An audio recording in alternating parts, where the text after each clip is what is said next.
Hey guys, welcome back to my channel. So today I am checking on the sprouts that I set up. Now, you people are like, what in the world are sprouts? Well, I like to feed my my worms and my hermit crabs, but this is mostly for my worms. I like to feed them sprouts and I give them the whole pad. So let's check this one out. See the little sprouts? This is alfalfa. And the reason I grow sprouts for my worms, the first reason is it has a lot of nutrients. And when you have nutrients in food that you give the worms, you're going to have healthier worms, which in turn gives you healthier castings. Let me show you the next one. So this is wheatgrass. They love wheatgrass. This will grow, and the vines, the roots will intertwine in this castings. By the way, I grow all my sprouts in castings, and the worms go crazy over this. And let me show you my favorite type of sprout. By the way, it's my birthday weekend, and I'm gonna go look for a Bigfoot. I'll insert a picture if I happen to find it. It's a Bigfoot statue I've been looking for. So you notice they're red. That's because these are beetroot sprouts and they're microgreens, and I love them. So the worms are gonna go crazy for this stuff. And then I do a cut and come method, which when it grows, you cut it and then you let it grow again. And the worms go crazy, and so do my hermit crabs. So I wanted to show you the sprouts. So let's check on the worms. All right, so I gave them a good watering. As far as sprouting for your hermit crabs, you know, it takes skill to know how to do this, because sprouting can have mold. And if you don't know how to sprout properly, you're going to have a problem. But I've been sprouting for about 20 years now, and it's always worked out for me. Basically, this is how I set it up. I have this tower, and as I grow more sprouts, you know, I move the top one down and I put fresh ones, and I just move the whole thing up, kind of like when we do the towers. Same kind of concept. So that's what they're doing right now. So here we are at my African nightcrawler bin. I did mix up some coconut coir, and oh man, look at them right here. They love coconut coir. Plus, remember, I had put the sweet potato thing down there. So I guess that's where they are. So let's go peek at them. They're doing good though. You know, these worms came back from like nothing. I honestly thought they were all gone. Okay. Oh, this is juicy down here. All right, let's see what they're doing. It's time for let's dig it out. You know, these things, they take forever sometimes to break down. But you can tell that something is happening because the worms are here. It doesn't feel as juicy as I thought, but look. Something is definitely happening. And they are hanging out right here. Wonder why this one. There seems to be more by this one. This is probably the one I poked the hole in. Yeah, they love sweet food. They'll eventually get at the whole thing. But yeah, they're all here. Oh my gosh, look at this. So how are you all doing? The snow here in Indiana is like driving me nuts. I love winter, but I just don't like when it snows a lot, because then we get stuck, you know, on this mountain up here where I live. Spring cannot come fast enough. You know, the wormery here has been holding its own. It's less than 70, but the worms don't seem bothered by it. Like the Louisiana swamp worms, they don't care like about the cold. They're fine. So are the Europeans. These guys though, they can be picky. They're very cold sensitive, but they've been holding their own. They're doing good. So they seem to be liking the peat moss I gave them and the sweet potato. So I'm just going to put the sweet potato back.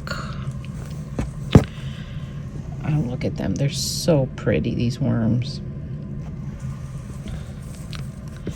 So we shall see. Just spreading it out, giving it back to them. Yeah, they definitely like the peat moss. Let's go on this side and see. I don't see much action here, except just a couple of stragglers. I think they're mostly on that side. So sometimes I just fluff it up because peat moss, not peat moss, coconut coir, when you put stuff heavy on it and it's very wet, it kind of like flattens out. So I just give it a little, you know, a little fluff. There's none really over here. You see all this black stuff? This is all castings. African nightcrawlers, when you feed them things like a large amount of leaf litter, they give you the blackest castings when they're wet. Castings don't always look like this, guys. I have learned that through the years. Look, these castings are really pretty. All right, so I'm just gonna cover this. I'm gonna give them a little worm chow right here because I wanna cover it. I wanna see in a few days if they congregate here. Just go like this.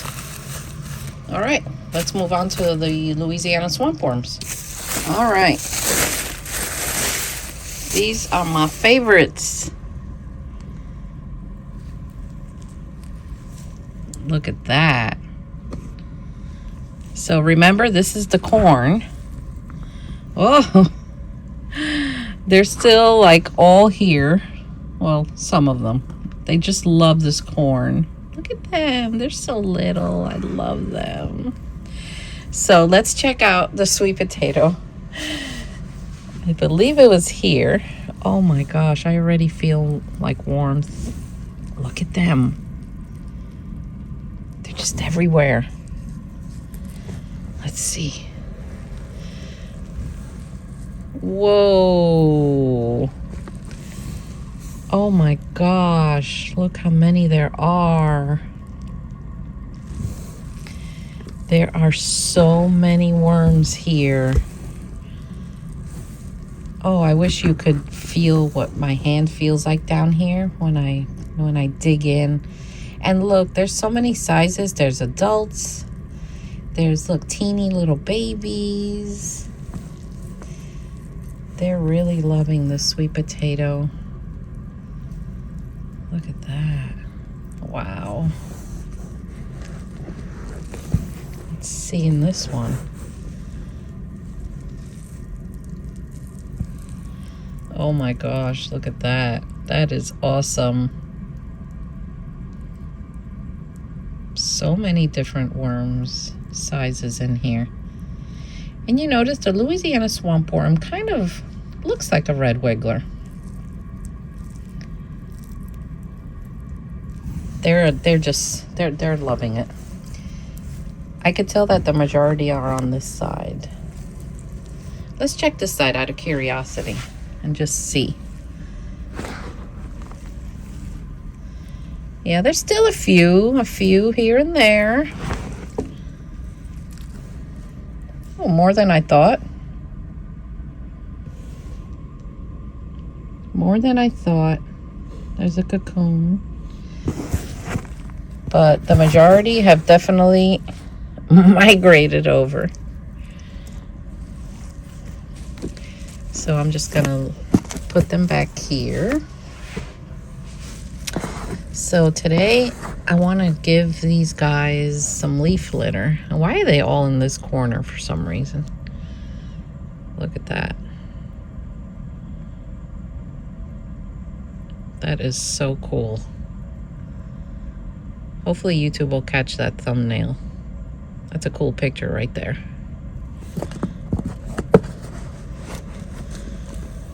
So when you raise European nightcrawlers, for some reason, they love to hide in the corners. Like, you'll find masses of them And they've done it for years, at least mine. And I've never been able to figure out exactly why. I mean, there are theories like the coolness of the plastic. The plastic maybe has more moisture. I mean, there's lots of reasons that it could be, but you know, nature is nature. Wow, look at that little worm ball. Now that is a little worm ball. How cute. These worms are doing great. So I'm going to bury their sweet potato back. It is 5 degrees here, guys, and I'm going to see if I could go find that Bigfoot statue out by a lake. We're still hanging on to the corn husk here. I just hope it warms up because it's gonna be cold. All right, so I'm gonna give them some chow, and then I'm gonna give them the leaf litter. I'm gonna give them a generous amount because this is a big tub. There's a lot of worms in here. Plus, I'm not gonna see them all weekend. So, just wanna make sure that they are okay. Just give a gentle little swipe of the surface here. All right, so let's get the leaf litter. So my leaf litter,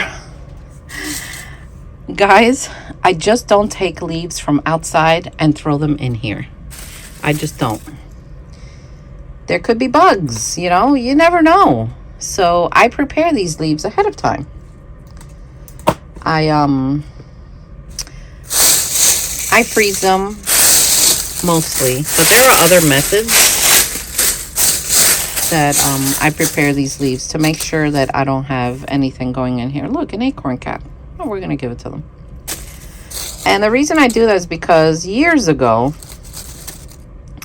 I put leaves in one of my other bins from outside. I just took them and put them in there. I'm thinking, it'll be okay. Well, about a week later, maybe, I had a million little snails everywhere. Like, not slugs, like snails. The little snails with the little shells on their backs. They were teeny and they were adorable. But I couldn't get rid of them. Like, I tried everything. So I ended up dumping that bin into my garden. And they just went and lived in the compost pile. So I don't take just leaves from the outside. So now I wet these down. I just break them up just to help them out a little bit. And that way they could, you know, break it down faster. So I wet them down and then I cover them and I just leave them alone a few days. And then we'll check in a few days again and just see. People ask me what kind of leaves. I forage for these leaves on my property. We have maple, oak, birch, beech, and sycamore leaves. So that's the majority of the leaves I use here. So anyway, I hope you enjoyed this video. I am taking the weekend off. And I'll see you all next time. Take care.